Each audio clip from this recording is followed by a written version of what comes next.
मूर्ख व्यापारी और चालाक गरीब लड़की। बहुत समय पहले की बात है। एक गरीब किसान और उसकी बेटी किसी गांव में रहते थे। किसान कभी किसी भी तरह का कर्ज लेना होता था तो गांव के एक व्यापारी के पास जाता और वहां से कर्ज लेकर आता, लेकिन काफ़ी समय बीत जाने पर वह व्यापारी का कर्ज नहीं चुका पाया। गांव का व्यापारी बूढ़ा और देखने में बदसूरत था। उसके अनुचित स्वभाव के कारण गांव के लोग उस व्यापारी को पसंद नहीं करते थे। किसान के परिवार में उसके और उसकी बेटी के सिवाय और कोई भी न था। बेटी सुंदर और स्वभाव की अच्छी थी। किसान बड़े ही नाजों से पाला था। लड़की अपने किसान पिता के साथ खेत में काम करती थी। एक दिन उस बूढ़े व्यापारी की निगाह किसान की खूबसूरत बेटी पर पड़ी। व्यापारी लड़की की खूबसूरती पर मोहित हो गया। उसने मन ही मन लड़की से विवाह करने की ठान ली। व्यापारी को पता था कि किसान कर्ज चुका नहीं पाएगा, इसलिए उसने उसके खेत पर पहुंचकर एक शर्त रख दी। शर्त यह थी कि यदि किसान अपनी लड़की का विवाह उससे कर देगा तो उसके सारे कर्ज माफ़ कर देगा और उसका ब्याज भी। व्यापारी की इस अजीबोगरीब बात सुनकर किसान और उसकी लड़की चिंता में पड़ गए, लेकिन उस मूर्ख व्यापारी ने आगे सुझाव दिया कि तुम दोनों चिंता ना करो, इस शर्त का फैसला ना तुम करोगे ना मैं, इसे अपने आप भाग्य पर छोड़ दें। इतना कहते हुए उसने अपने पास से एक पोटली निकाली और उसे दिखाते हुए बोला कि मैं इसमें एक काला और एक सफ़ेद कंकड़ रखूँगा।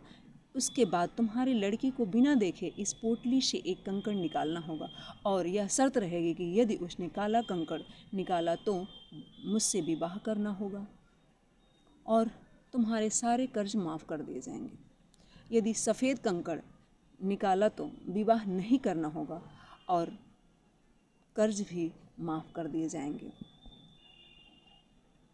यदि उसने कंकड़ निकालने से मना किया तो तुम दोनों को जेल के सलाखों के पीछे जाना होगा। जैसे ही किसान और उसकी लड़की व्यापारी की बात सुने, आपस में दोनों बात करने लगे। तभी मौका देख व्यापारी अचानक कंकड़ों को नीचे उठाने को झुका। उसी समय किसान की लड़की की नज़र व्यापारी के कंकड़ पर पड़ी।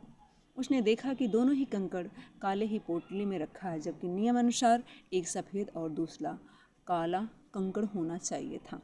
खैर, उसके बाद व्यापारी ने तो लड़की को पोटली से एक कंकड़ निकालने को बोला। किसान की लड़की ने व्यापारी के कथनानुसार बिना देखे कंकड़ निकाली और जानबूझकर उसने गिरे हुए कंकड़ों में फेंक दी, जिससे जल्द ही वह काला कंकड़ अन्य काले कंकड़ों में जा मिला। उसके बाद लड़की ने झूठा दुख प्रकट करते हुए बोली, ओह, मैं कितनी लापरवाह हूँ।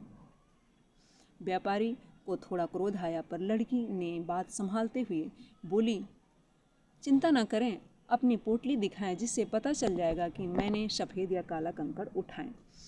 अतः यह तो निश्चित था कि बचा हुआ कंकड़ काला था। जैसा कि आप सब जानते हैं कि पोटली में रखा दोनों ही कंकड़ काले ही थे, तो इस प्रकार सिद्ध हुआ कि लड़की ने सफ़ेद ही कंकड़ निकाले। अब व्यापारी चाहकर भी बेईमानी और अपनी मूर्खता प्रकट कर सकता था।